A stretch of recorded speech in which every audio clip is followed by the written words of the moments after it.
Bukan gak usah maaf, gue ngasih tahu ngapain lu minta maaf, lu harusnya bilang terima kasih. Ayo ya, dah mau nanya apa? Terus gimana hari pertama puasanya? Sahur pertamanya boleh diceritakan dong. Astaga, sahur pertama dia minta diceritain. Sahur pertama alhamdulillah. Sahur pertamanya ya alhamdulillah, tapi karena di rumah tuh juga udah anak-anak udah pada gede ya kan. Yang satu masih belum puasa nih, belum bisa puasa dulu.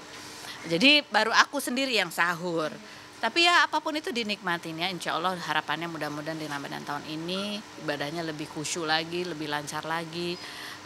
Bukan cuma ibadah yang wajib tapi yang sunnah-sunnah juga bisa dijalankan gitu. Jadi ya bersyukur sekali memasuki bulan Ramadan ini. Baru ada LDR juga sama anak-anak. Hah? LDR juga. Gak ada LDR. Oh enggak ya. Kalau LDR. sama anak-anak kegiatannya sama bulan Ramadan apa aja? Karena yang tinggal di rumah sama aku kan tinggal yang bungsu nih, yang satu ini udah remaja juga gitu ya. Jadi kita sih biasanya di Ramadan sebelumnya ya karena kita perempuan-perempuan gitu kan. Jadi tarawehnya ya di rumah gitu, di rumah. Jadi kita sendiri yang beribadah taraweh. Ya nggak ada ritual yang kayak gimana-gimana juga sih gitu ya. Sahur juga karena kita perempuan ya bukan tipe yang harus makan banyak gitu pada saat sahur. Jadi makannya juga lebih banyak protein atau apa gitu yang dan ya karena isinya juga cewek-cewek gitu pas buka puasa juga bukan makan yang banyak gitu enggak. Itu kita benar-benar seperti makan biasa aja. Hanya dipindahkan jamnya gitu sih. Ritual lainnya yang spesial juga nggak terlalu ada ya. Paling cuman ya itu ada di ibadah taraweh di rumah bareng gitu. Baru suka masak bareng anak-anak. Enggak. Ya lu ditanya lu, ini salah banget nih Mbak Adi sih nanya ke gue ritual Ramadan gak ada. Kalau ngabuburitnya sama anak-anak gimana Baras? Hah? Kalau ngabuburit biasa sama anak-anak?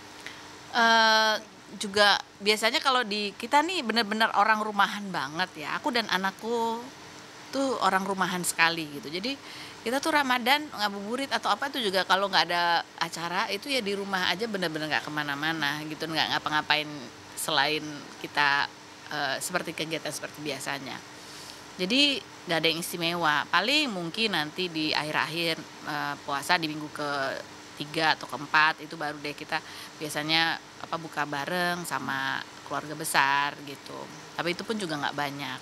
Sebetulnya yang rutinitas di keluarga itu pada saat Ramadan dan juga pada saat Lebaran itu adalah kalau kita Lebaran di hari pertama itu biasanya kan kalau biasanya kan kita di tempat orang tua, tapi karena ya orang tua kita udah sepuh-sepuh gitu, kita nggak pengen ngerepotin, jadi Lebaran tuh kemarin-kemarin itu selalu di rumah aku gitu. Jadi ya ngumpul semua dan itu sih sebetulnya yang momen-momen yang spesial gitu ya, karena buat aku sendiri bisa menjadi tempat untuk keluarga ngumpul itu bahagia banget. Dan biasanya aku juga suka kayak, nah aku tuh orangnya suka beli-beli yang aneh-aneh gitu ya. Jadi kakak-kakak adik-adikku tuh seneng atau ponakan-ponakan tuh seneng ngoprek gitu. Ini apa lagi ya yang bisa dibawa pulang gitu.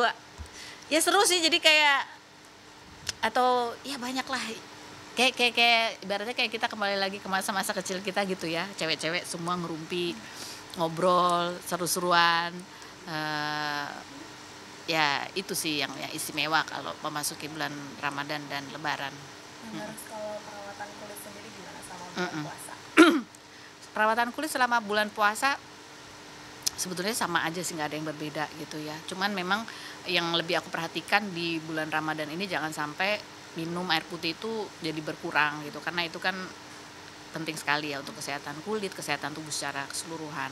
Jadi kalau kebersihan kulit dan wajah itu biasa aja sih, kayak sama-sama kayak seperti biasanya. Dan kemarin-kemarin memang rutin juga ke klinik kecantikan ya, ke dokter kulit itu juga masih rutin, tapi juga perawatan yang sederhana-sederhana aja. Yang kecil itu rajin ski workout, seminggu tuh 3 kali dia angkat beban. Kalau aku sendiri ada olahraga, tetap olahraga, cuman kemarin diatur lagi olahraganya, jadi sesudah buka puasa, jadi jam 8 tuh ada pilates, terus nanti ya di depan-depannya mungkin mencoba mengikuti saran dari Ade Rai untuk mencoba melatih otot dengan angkat beban. Nah, Baras banyak banget yang jauh dari keluarga yang sama bulan Ramadan ini. Baras gimana sih caranya biar tetap dekat sama keluarga meskipun itu kesibukan masing-masing? Sebenarnya dekat atau jauh itu kan bukan masalah jaraknya ya, tapi lebih kepada masalah hati kita, perasaan kita gitu ya. Dengan selalu mendoakan buat aku itu adalah, sebuah cara komunikasi yang indah sekali gitu kan. Jadi mungkin kalau namanya anak-anak mungkin sibuk menghubungi orang tua gitu ya, atau juga ya kita jarang ketemuan secara langsung gitu. Tapi ya selama hati kita selalu dekat gitu, itu sih akan mengobati banyak kerinduan. Terus ya paling yang sederhana yang bisa dilakukan ya selain kirim-kirim makanan juga mungkin kirim-kirim WhatsApp atau apa, atau ya kalau aku sih sama anakku yang pertama itu biasanya cuma lihat apa postingan Instagramnya dia lagi ngapa, terus atau komen-komen di situ gitu. Itu aja sih sebenarnya kalau kita sebagai orang tua ya toh kita juga pernah jadi anak yang punya masa yang sibuk banget gitu yang kadang, lupa, jarang WhatsApp atau apa gitu, ya udah selalu selalu doain aja gitu.